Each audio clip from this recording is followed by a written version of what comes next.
We're in James chapter 1. James chapter 1.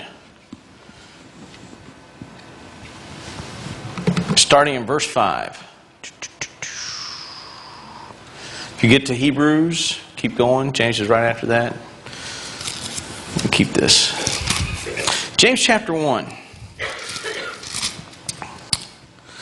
But if any of you lack wisdom, let him ask God, who gives to all men graciously without reproach, and it will be given to him. But let him ask in faith without any doubt.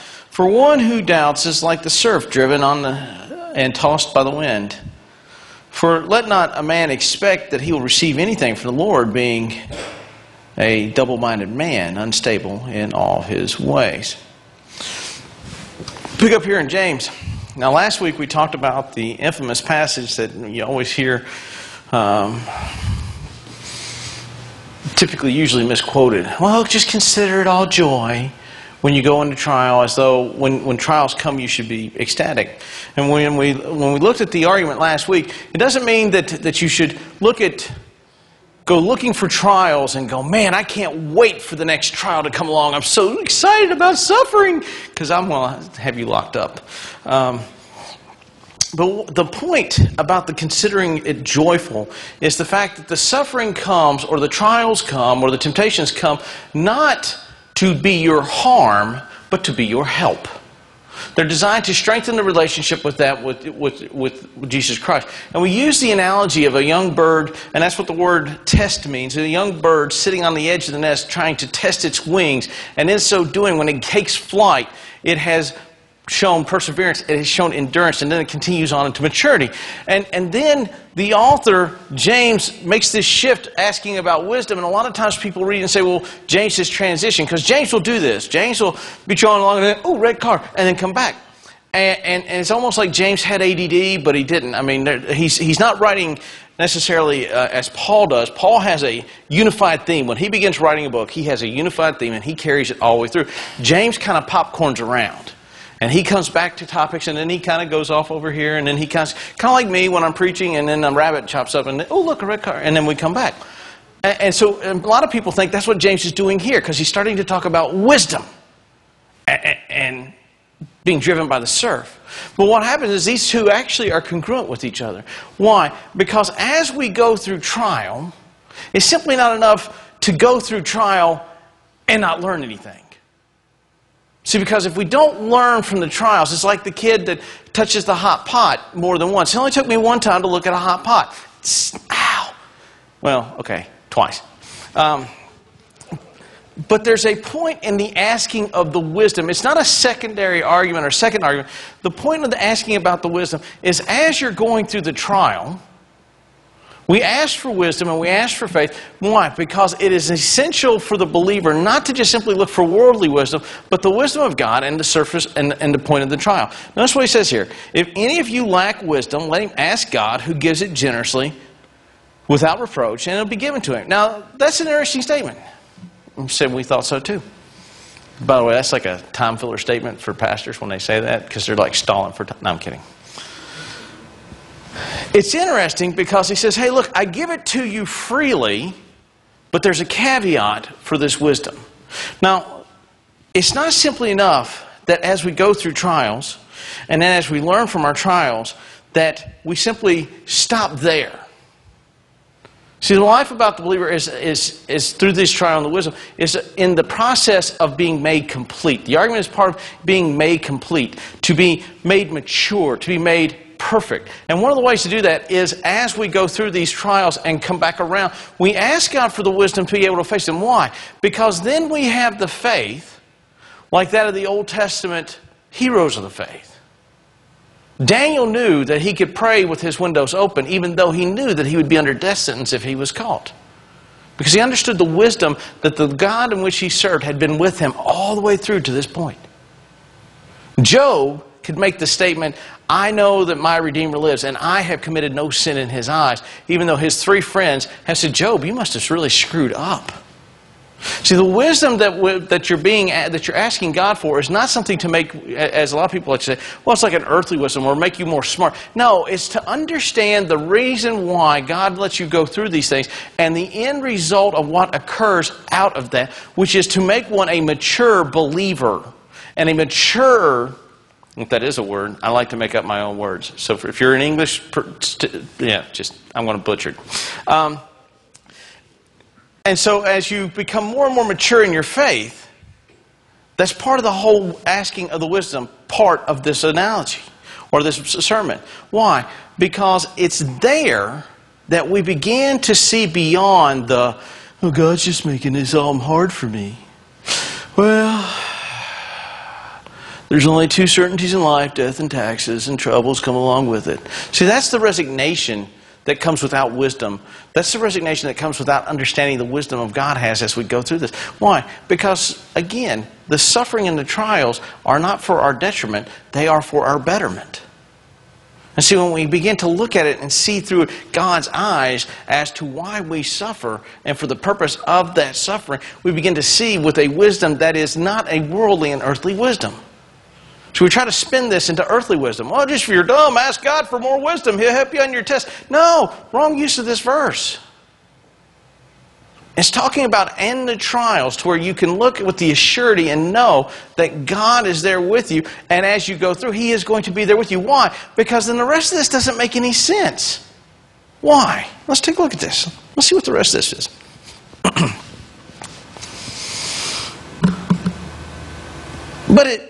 Let him ask in faith without doubting.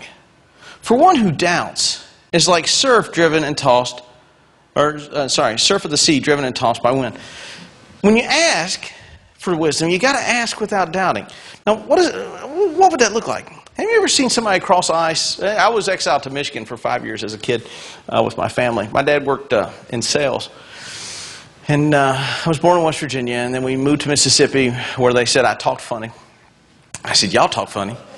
And then I went to Michigan, and they said, you talk funny. And there they had pens and pins where I've always had a pen. And they thought I talked funny, which is weird because they talk funny. Anyhow, if you've ever seen somebody cross a little bit of water on ice, they kind of do this. Because if it breaks under this foot, you see, the rest of you, the mindset is, won't fall in.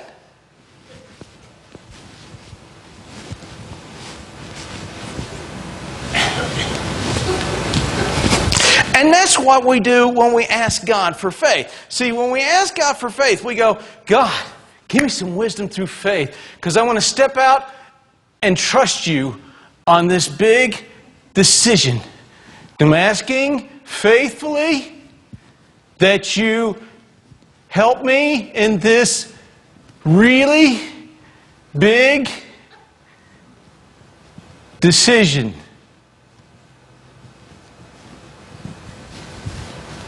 That part cracked.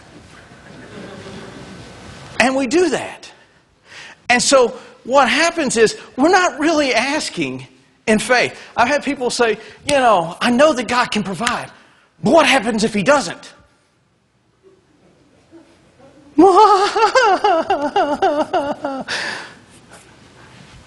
Carry the one. I know God can provide. I know that God can provide, but because what is the premise of that understanding? The premise of that understanding is, yes, while God can provide, He's not really going to do it. Yeah. I mean, technically God can do all things, but in this situation, let's cover our bases. Let's make sure that our bases are covered. That way, in case God bails, we've got an alternative plan. Here's the thing about God's wisdom and faith. It requires being totally sold out. There's no testing ice. There's no backup plan. When God says, hey, this is where I want you to go. Notice when in the Old Testament, when He says, Abram, I want you to go to a land which I'll show you. Abram doesn't move 10 miles down the road and go, here? No, wait, Prime. I want you to move to the left. Okay.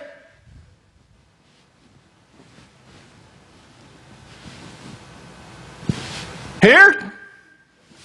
A little bit further down the road, neighbor. Well, I don't know those people. You'll be all right. We do this in our thinking.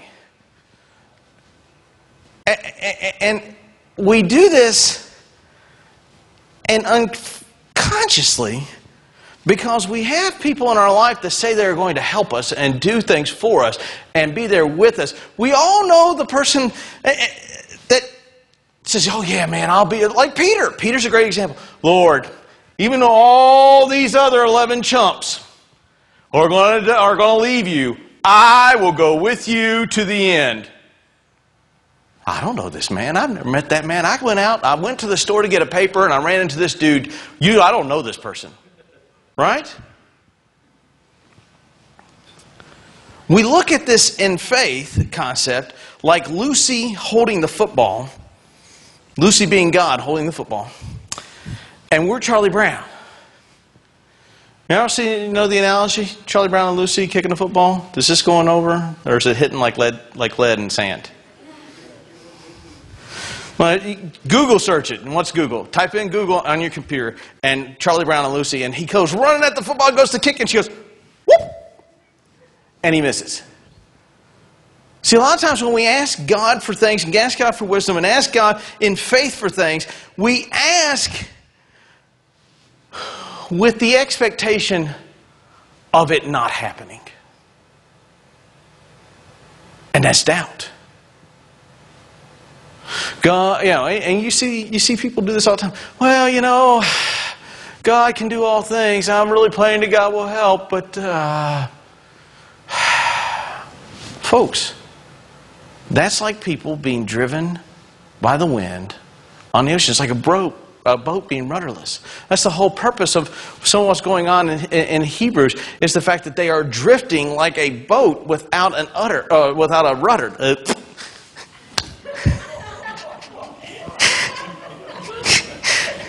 And y'all thought Tim's mess up this morning was going to carry the day. There you go, Tim. They'll forget about you on that one now. A rudderless boat drifting along because it's lost its moorings. Because our understanding of faith is God can, but isn't gonna always. And when we have thinking like that, folks, that's called doubt. That's not faith. There's no faith in that. Here's the interesting thing about faith and wisdom and God's economy. When we begin to ask God for things that we ourselves can actually do. God, I ask that you allow me the ability to walk to that pulpit.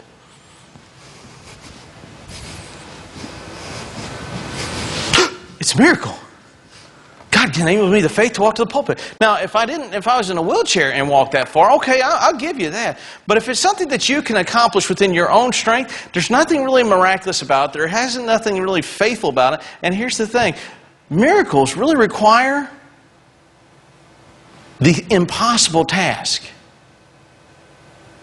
The faith that he is talking about here and the faith that sees you through the trials is through the impossibility of the trial.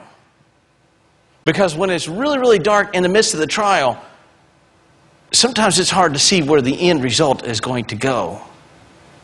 And you have to have the faith that God is going to see it through. Just like in our everyday walk with life. If what we want is something that we can obtain, we can do it in our own strength, us asking God for help and then doing it without expecting Him to follow through is not faith. In our own walk here at Skyline Baptist, if we are sitting here and we're thinking all we want to do is restore back to where we were, folks, we can do that. That's accomplishable. That's a reachable goal.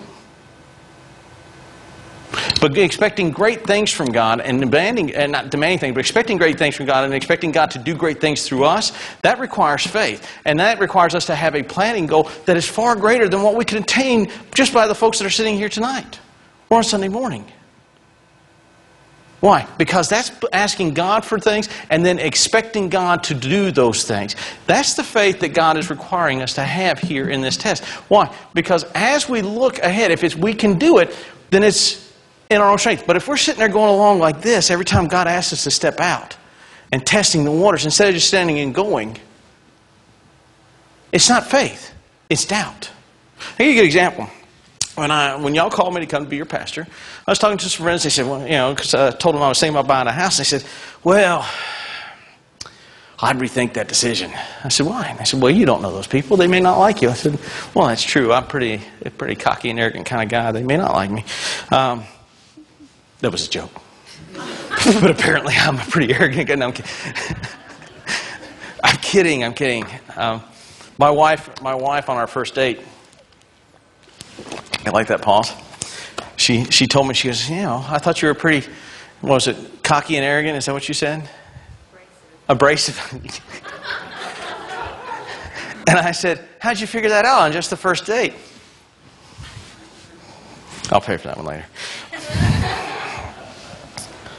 But they are like going, hey, look, you don't know these folks. They may like you, but they may not. And, you never know how things are going to turn out within a year or two. Why don't you rent a house first and find out? And then I said, well, wait a second. Did God call me to this church? Well, yes, I believe God called you to church. But maybe you should. I said, well, wait, stop. Stop right there. Did God call me to come to this church? Yes. Did God call me to be in this community? Yes. Well, then why wouldn't I buy a house in the community because this is where God's calling me? Well, you don't know where God's plan will lead you within the next 5 months. So if I rent or buy, what difference does it make?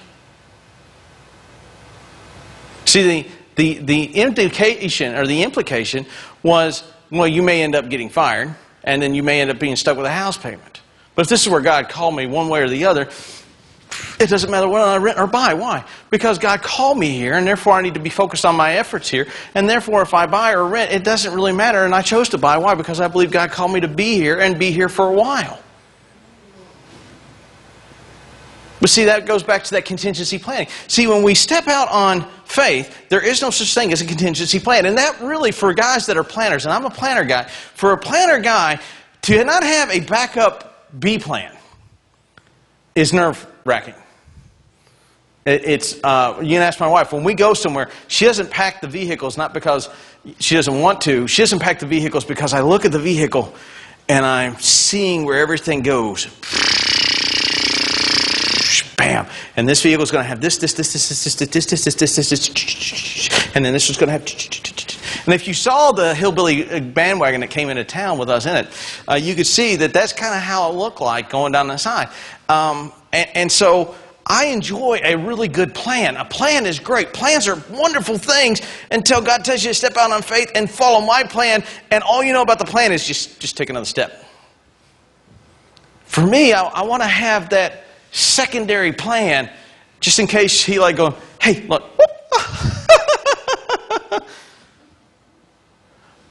But the implication about that is that God somehow enjoys watching us suffer. And the implication about that is that God somehow enjoys yanking the rug out from underneath us when we desperately need it. And none of those implications are about the holy God who desires the great things for his people, and who desires them to believe in him every step of the way, and who desires for them to expect great things from their God and do great things in the name of their God. See, when we begin to step out on faith like that, we can be listed like the folks in the Old Testament who, though they had great moments of doubt, go read Hebrews chapter 11. All those guys, with the exception of 2, were scoundrels. Abraham was a liar. David was a murderer and an adulterer. Gideon was a coward. Samson was a drunkard and defiled the things of God. But yet, when they stepped out in the faith of God to do the things that God asked them to do, they stepped out full-heartedly. Just like you and I. With all of our weaknesses and all of our frailties, and yet when God called them to step out, they stepped out and did great things in the name of God, for the sake of God. Christianity demands that we are sold out totally in that vein. And that's scary. Folks, I'll tell you, that's terrifying. Many of you have been in that terrifying experience. I know I've been in that terrifying experience. And you sit there and you look and you go, I hope you know what you're doing, because I don't. You got that?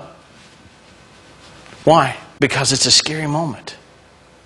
And that's when we ask for the wisdom to understand that while we may not really see the full grand picture of why this trial and testing is here, we have the understanding of the God who was with us when we tested our wings for our first flight, who was with us in the last test and trial, who was with us during the last moment, and we have perseverance and are learning endurance. And then we can sit and we can go, I don't physically have this, but I serve a God who's there and He has it.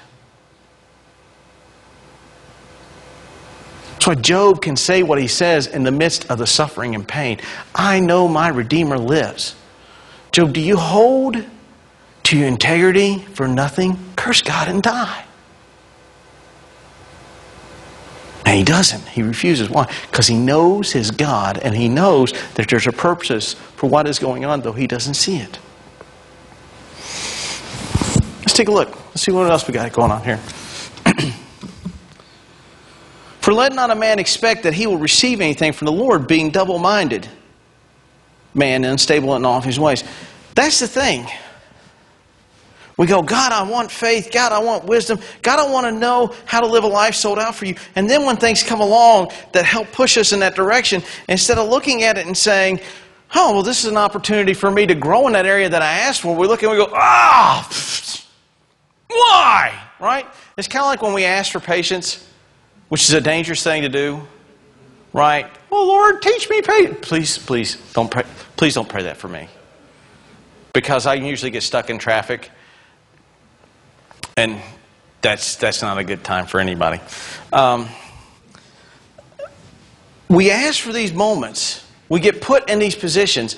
And then we don't expect God to see it through. And why would we then expect that God would give to us when we don't believe that God is able to do what we believe God to do? Right? I know that God can do all things. But what's our backup plan? Well, here's the thing. If that whole last statement presupposes that God's not going to do what He's going to do, so why would you ask God to do anything if you're going to doubt the fact that He's going to do anything? Did that make sense? Because in my head it sounded great. Right? It's kind of like when you have that kid and goes, well, I know you're going to do that, but you're not going to do that anyway.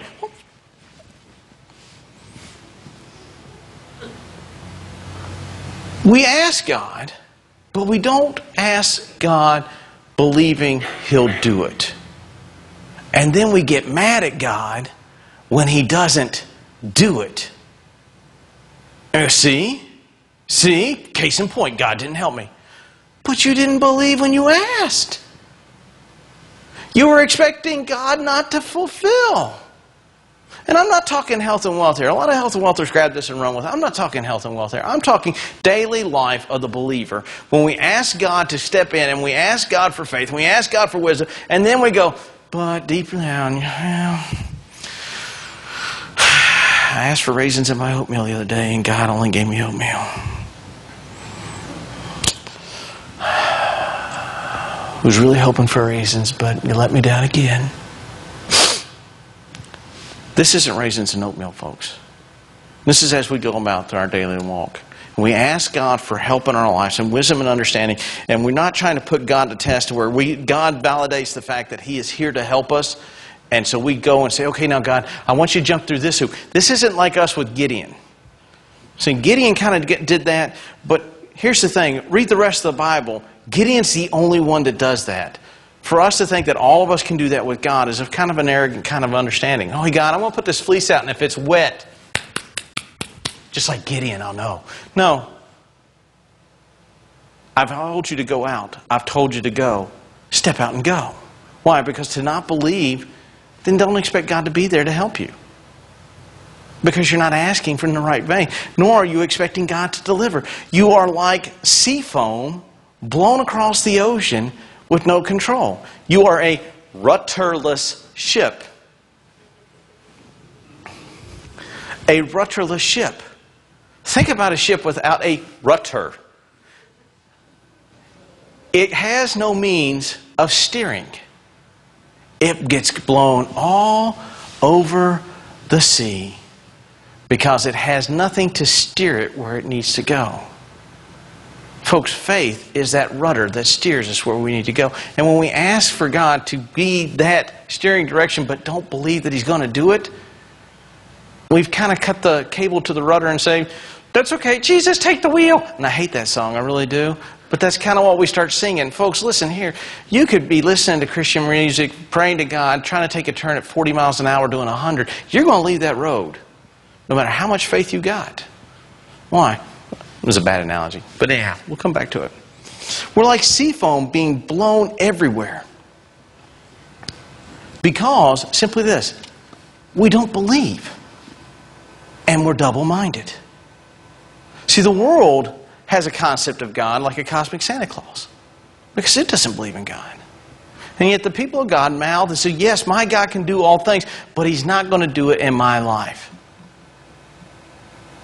Why would we expect to get any help with that belief? James tells us, though, that when we go through the trials, let's ask God. Why? Because God gives it abundantly. So that there isn't a reproach. See, that's the key. Notice how it opens with that, but it closes with another with a negative. You read the first part, and then you see why you should ask abundantly. Watch that. Did you check that? If anyone lacks wisdom, let him ask God, who gives to all men generously without reproach, and it'll be given to him. Why? Because if you doubt, you're not getting it. But hey, ask for God, ask the right way, and ask believing that God's going to do it. And guess what? He will do it. Have you ever been a part of something like that where you did not believe something there's no way you could see it all work out? You're like, God, I have no clue how you're going to make this work out. I have absolutely no understanding, but I'm going to execute what you've told me to execute. And when it works out, it is going to be amazing. You ever been a part of something like that? If you have, it's an amazing, amazing situation because you look back and go, I would have never done it that way. And I'm glad I'm not in charge. I have. The last 8 months have been a roller coaster ride for me and my family. It's moments where you test your faith and moments where you see God's hand work greatly. And back in February, my world, as I thought it was, came to an absolute, utter halt and crash. My world is over. I'm 43, going back into the workaday world in an economy that's destroyed. Who's going to hire this guy? Sorry.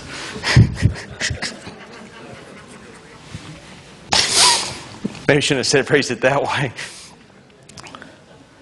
But I said, hey, God, you're going to have to work this out. And I'm going to trust that you're going to work this out. Because I don't see how any of this is going to work out at all. Period. There's no way this is going to work out from an earthly mindset. And yet God required that I stepped out on faith. Why? Because the job that I'd worked for 9 years ended. I had nothing left. And I sat and I watched as God slowly put pieces into place that I had absolutely no control over. And when you're a planner, you are a little bit of a control freak. So you like to have the help in putting, no, not that piece goes there, Lord. That piece would work better over here. Shut up. No, really, over here. I got it. So I got to watch as God put things together in a right way without me being able to do any of it. And I saw that as I went through it, how I look back on all of it and go, wow, I could not have planned this any better. Actually, if I had planned it, I'd have been somewhere totally elsewhere and not been near as happy as I am today. Because I would have screwed it up. But God told me to step out on faith and take a step incrementally. I had no job, I had no concept, I had nothing. And as the things began to fall into place, I began to see the hand of God move as I said, Lord, I don't see how you're going to make this work. But I'm going to trust that come August 1, that I'm going to have a job and I'm going to be provided for and my family is going to be taken care of. And in all these things that I am worried about on the inside, you're going to iron out and that worry will go away. And guess what, folks? This is October and all that worry, when I look back at it, is inconsequential. It is absolutely nothingness. Because I watched as God put it all together, piece by piece. And made it work out. And my faith was strengthened. I grew and matured more. Because I quit trying to do things for God. And I asked for wisdom, believing that He would see it through. So then one thing, say, God, I don't know how you're going to make this work out, and I'm going to turn this over to you. But just in case you don't, I'm going to start calling other folks and making sure that I got a job at Lowe's. Didn't do that. I sent out resumes all over, but I prayed about everyone I went to. Could have sent out resumes to thousands of churches. I sent out resumes only to a handful of places, and I said, Lord, whichever one you pick, where you send me, that's where I'll go. And guess what? That's where we are today. And folks, I'll be honest, you can ask my wife, I sleep better at night because I work with you folks. I'm happier during the day because I work with you folks. The Army was a horrible job for me. Wrong personality with the wrong career. But I had to step out in faith on that and trust God that He would direct my path on that. And it had been so easy during those 6 months while I was waiting to find out where it was to do this the whole time. But that's not faith. That's doubt. We talked about how much fear you had of God this morning. Whether or not you have a low fear or a high fear of God. Kind of put the question to us tonight. How much faith do we put in God? How big is the God we serve? Is He big enough to where when life throws you curveballs like loss of job, loss of health, loss of this, loss of... Is He big enough to where you can throw that over onto His shoulder and say, I don't know how you're going to work this out, but I have faith that you are going to work it out. And trust and watch as He does it. Or you're going to come along and say, I know you say you're going to help me, but let me help you on this part. Let me fix this. That's what Abram does. Go read the story of Abram. Abram had 3 deep for the lineage. He was thinking about Eliezer, and God said, it's not going to be through Eliezer. He says, well, I got a maidservant named Hagar. And so he helps God out. And now he causes a separate rivalry to happen when he tries to help God out. And if he just simply had followed what God had told him to do, his world would have changed much drastically. Much drastically. Public school. How big is the God you serve? Is He so big that you can throw those over onto His shoulders and let Him carry you? Or is He only this big and you got to help Him out? Is He so big that you can toss it there and say, I have no clue how you're going to make this work? Or is He kind of iffy and you got to kind of test the waters to make sure He's where you want to be? Folks, how big is He for Skyline? When we think about how big this church is going to be, are we planning 10, 15, 20 years down the road and planning big? Or are we planning to hit what we used to just have? How big is God to you? And how powerful is He in your life? Let's pray. Our gracious Heavenly Father, we thank You for this day and for these folks that are here this evening and the fact that You are a big God. And we have seen Your work in our lives. We have seen Your work in the testimony of Your word. We have seen Your work in the accounts in others' lives. And while it's so easy for us to look at the storm and look at the waves and look at all the trials around us and doubt whether or not You are there with us, it is in true maturity and faith in our walk that we look at You and cast our cares upon Him, upon You, because You care for us. And we turn over the fear and doubt and walk in the assurity that the road You called us down, though dark and windy and twisty, is the road You pat us on. And for us to focus there. And not on the waves and not on the storm, but on the fact that You walk with us down this path. And that our walk is secure. Because You are a faithful God to us. We ask You to be with each and every one of us here. We ask these things in Your name we pray. Amen.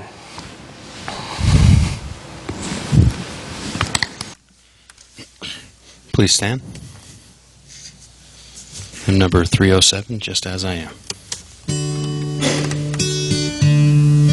Just as as I am without one plea, but that thy blood was shed for me, and that thou bidst me come to thee, O Lamb of God. I come, I come,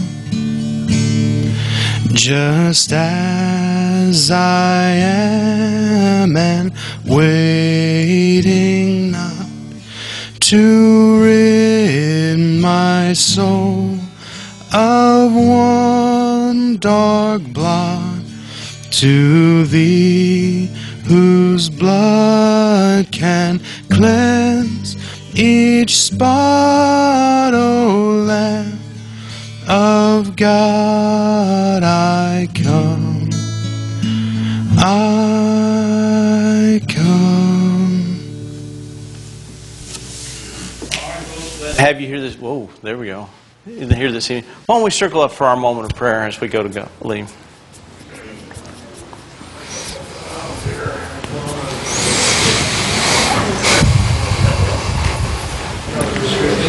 I guess I'll be here today. Hmm? So I guess I'll be here today.